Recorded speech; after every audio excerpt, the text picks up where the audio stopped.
Bienvenue à tous. Merci beaucoup d'être ici aujourd'hui. Le découplage économique entre les États-Unis et la Chine semble être en cours.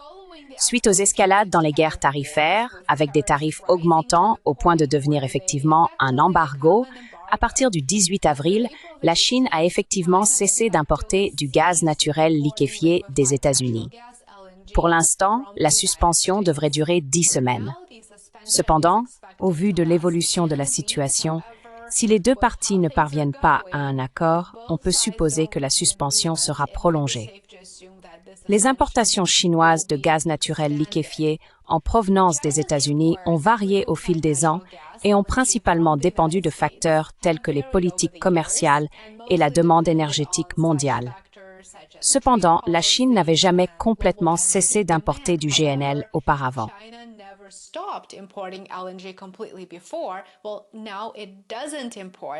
Eh bien, maintenant, cela n'importe plus du tout. Les analystes avertissent que la suspension renouvelée pourrait affecter la viabilité des grands projets d'infrastructures de GNL aux États-Unis et au Mexique, en particulier ceux qui dépendent des investissements chinois et des contrats à long terme. En d'autres termes, cela pourrait potentiellement coûter des emplois aux États-Unis si la suspension des importations de GNL dure longtemps. C'est un excellent exemple des conséquences qu'une guerre tarifaire peut entraîner. Et voici le hic. La Chine a réussi à se tourner rapidement vers des sources russes et iraniennes. L'ambassadeur de Chine en Russie a partagé qu'il y a des discussions en cours pour établir des liens plus forts avec les fournisseurs russes de GNL. La Russie, d'ailleurs, est devenue le troisième fournisseur de GNL de la Chine, après l'Australie et le Qatar.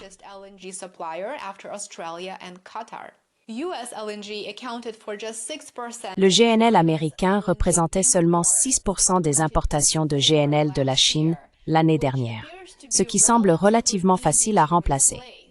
Au cours des 5 dernières années, les États-Unis ont considérablement augmenté leurs exportations de gaz naturel liquéfié vers la Chine.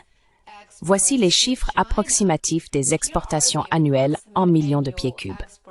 Comme vous pouvez le voir, les volumes ont tendance à augmenter au cours de la dernière décennie.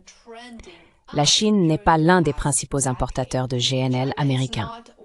Parmi les plus grands importateurs figurent l'Europe, l'Amérique latine et l'Afrique. Cependant, la valeur totale des exportations de GNL américains vers la Chine l'année dernière était d'environ 2,5 milliards de dollars, une source de revenus substantielle.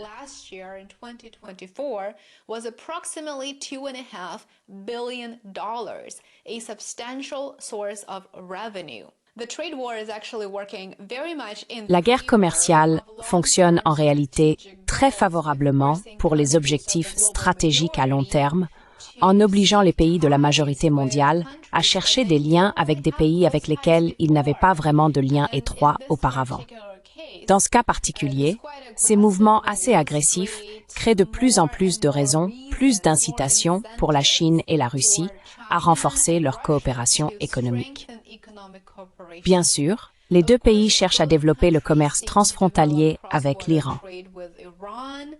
L'Iran dispose également de vastes ressources énergétiques naturelles et s'avérera être un partenaire vraiment important dans la région. Les acheteurs chinois détournent leurs contrats de GNL américains vers l'Europe et s'approvisionnent de plus en plus en GNL dans d'autres régions, y compris l'Australie et le Moyen-Orient.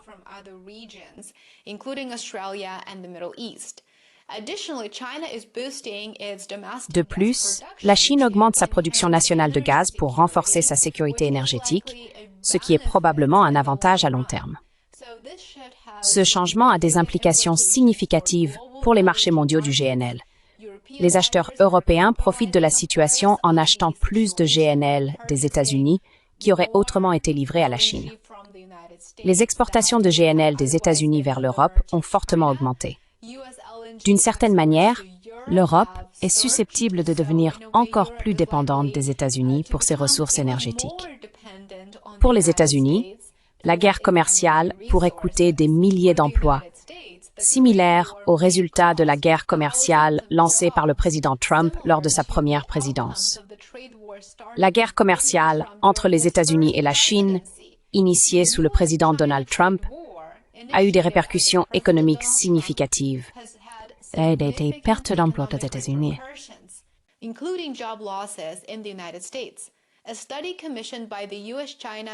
Une étude commandée par le US-China Business Council et réalisée par Oxford Economics a estimé que la guerre commerciale a entraîné une perte maximale de 245 000 emplois aux États-Unis.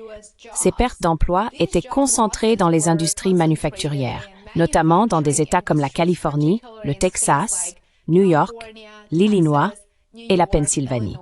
Les districts les plus touchés étaient souvent ceux avec une forte concentration d'emplois dans l'électronique, le textile et d'autres industries de biens durables. En résumé, sous la première présidence de Trump, la guerre commerciale entre les États-Unis et la Chine a eu un impact négatif substantiel sur l'emploi aux États-Unis, en particulier dans les secteurs manufacturiers, avec des centaines de milliers d'emplois perdus ou déplacés. Devons-nous nous attendre à une répétition de ce scénario maintenant?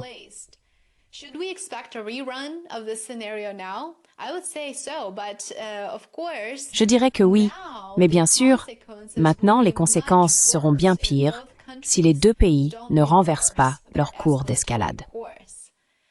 En réponse à la suspension par la Chine des importations de GNL américains, le président Trump envisage maintenant d'imposer davantage de tarifs sur les navires construits et possédés par des Chinois qui accostent dans les ports américains. Cela va bien sûr encore aggraver les tensions commerciales entre les deux nations. L'administration propose de facturer jusqu'à $1 million par escale pour les navires appartenant à des Chinois et jusqu'à $1,5 million pour les opérateurs non chinois dont les flottes contiennent des navires construits en Chine. Ces frais seraient calculés en fonction du tonnage net ou de la capacité de chargement du navire.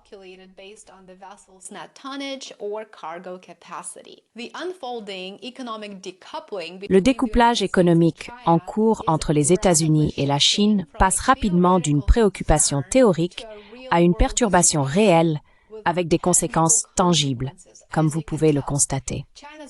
La récente suspension par la Chine des achats de gaz naturel liquéfié en provenance des États-Unis, une décision motivée par l'escalade des tarifs qui était pratiquement au bord d'un embargo de facto, signale une fracture significative dans les relations commerciales énergétiques.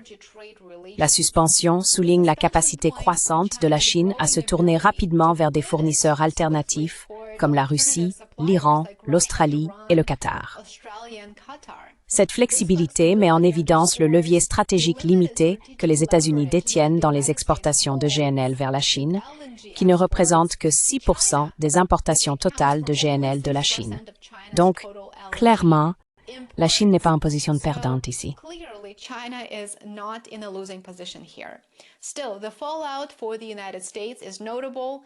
Néanmoins, les répercussions pour les États-Unis sont notables.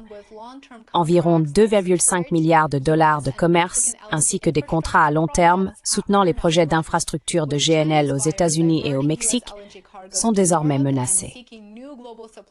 Avec les acheteurs chinois détournant les cargaisons de GNL américains vers l'Europe et cherchant de nouveaux fournisseurs mondiaux, les développeurs de GNL américains pourraient faire face à un ralentissement des investissements et à des pertes d'emplois potentielles. Des résultats que nous avons déjà observés lors de la première phase de la guerre commerciale entre les États-Unis et la Chine sous la première présidence de Trump.